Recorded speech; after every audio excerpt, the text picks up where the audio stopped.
Ahora está prendiendo y se apaga. Bueno, esto es una de las ferias grandes de libro a nivel mundial y siempre hay un invitado de honor. Es una feria que sucede en marzo siempre y tiene esta condición interesante de que hay uno que es el invitado de honor. La vez que entonces el año antes organizo para poder ir a ver. Y el país invitado de honor tenía varias cosas que lo hacían interesante para ver. La primera era que era un pabellón muy blanco, a mí el blanco me gusta bastante, entonces hubiera sido algo que hubiera podido yo también hacer. Pero como es una feria de libro donde cada una de las casas editoriales tratan de que los vean, todos hacen pabellones rojos y se cuelgan y todos hacen gimnasia para ser vistosos, ¿no? Entonces el pabellón blanco era totalmente invisible. La segunda cosa que también fue interesante fue que empiezan a llenar la ciudad también de pósters, de anuncios, para que la gente vaya al pabellón de honor. Y en ese caso no había ninguna relación entre la arquitectura y toda la propuesta gráfica. Entonces uno veía un pergamino, no sé qué, y uno no había manera de relacionar ese pergamino con el pabellón que uno estaba viendo. Y la tercera es que lo estaba inaugurando el presidente de ese país y 15 minutos antes de la inauguración, el pabellón se empieza a desarmar y entonces se caen unos muros, estaban los de la Mossad abajo y hay 6 descalabrados que se van al hospital esperando ya un ataque terrorista. Entonces me imagino que el arquitecto ahora está trabajando en Gaza o en algún lugar atractivo, ¿no? Entonces creo que todas esas cosas eran interesantes, ¿no? Entonces la primera es un pabellón, aquí es un pabellón grande, son alrededor de 1000 metros cuadrados y hay varias partes dentro del pabellón que son importantes, ¿no? La primera parte a la izquierda es una parte de venta de libros, entonces ahí los países tratan de tener traducciones al francés de sus escritores, pero donde solo era Joseph Gilbert es el que los vende, entonces necesitaban unas ciertas mesas donde iban a poner todos los libros. Después hay una parte que es en el centro, que es una parte de exposición de libros de artista, algunos otros libros en la parte ahí central, pero de en medio, y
ya se apagó, se prendió.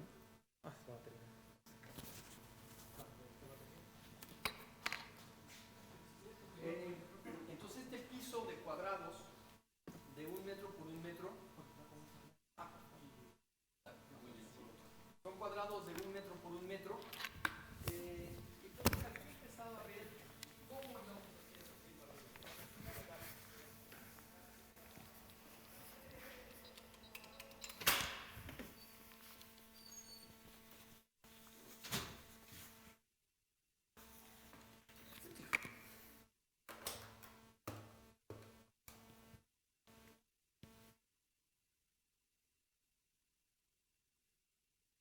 Hola Rafa, el micrófono te solapas, está sin pila, está parpadeando y se ha quedado sin pilas en medio de la conferencia.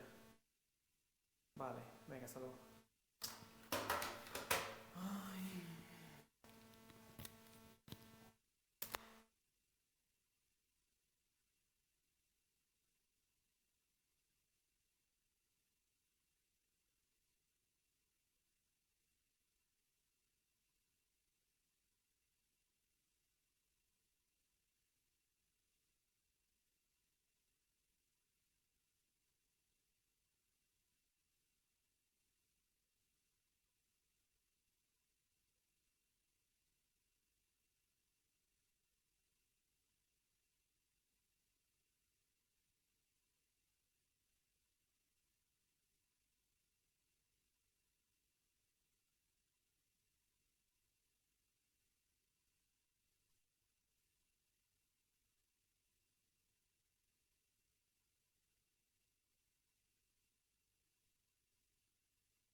El 12 se puede escribir de muchas maneras y es muy práctico. Otros decían, no, tiene que ser en base 8. Entonces 8, 4, 2. Otros opinaban, no, tiene que ser una base indivisible, tiene que ser en base 11. Y finalmente los de base 10 ganaron, ¿no? Entonces, y a partir de que tenían el metro, empiezan a ver que hay un kilo y empieza todo a tener una cierta relación con el mismo sistema, ¿no? Entonces mi alfombra tenía que ver con este homenaje al sistema métrico decimal que a los arquitectos nos ha facilitado la vida, ¿no? Porque trabajar en pies y demás es bastante más latoso, ¿no? Entonces ya que estábamos en cómo fabricar, entonces la segunda cosa era, ¿qué tal si hacemos una fabricación digital? No sirve tampoco.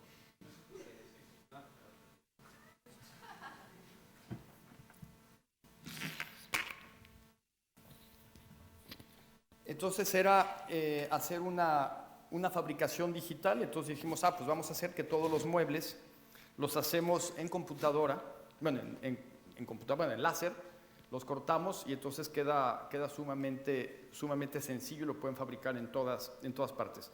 Sobre todo que no era tan fácil porque cortar piezas de estas dimensiones no era tan sencillo. Y después algo que me interesaba era que cuando uno haga los cortes en la madera, que el corte se vea quemado, ¿no? Que se veía que estuviera el corte. Entonces ya existían ahora algunas que no se veía el corte. No, pues, si vamos a cortar, que se vea el corte, ¿no? Entonces finalmente son estas piezas, son aglomerados donde se van cortando, se van numerando y de alguna manera muy sencilla nos permite ensamblar la mesa, que era la mesa para Joseph Gibert para la venta de los libros, donde se ve cómo funciona y cómo está ensamblada y cómo es la estructura y cómo funcionan las costillas que van por debajo. O, bueno, aquí están, esta es como una maquetita que hicimos en la oficina, ¿no? O la estructura la pasamos por arriba y entonces ahí nos permite poner un cristal y ahí ponemos los libros de colección, ¿no? Entonces, dependiendo de la altura de la cubierta, la bajamos un poquito, la hacemos al revés y nos quedaba muy bien para la parte de exhibición. Y entonces también hicimos los anuncios y los pendones, entonces eran estos pósters, donde ya que teníamos estos mosaicos de 1 metro por 1 metro, pues entonces el pabellón también se llamó Mosaico de Diversidades, con estos colores que no eran tan mexicanos, pero que eran todos estos.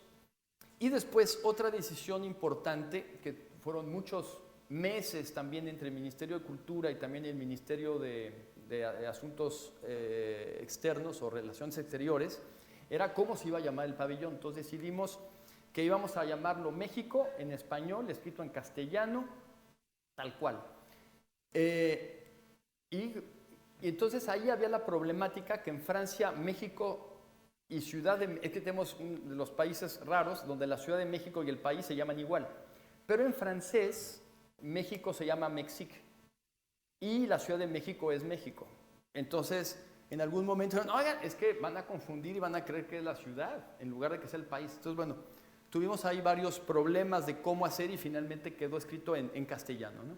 Entonces, bueno, estos anuncios en el metro.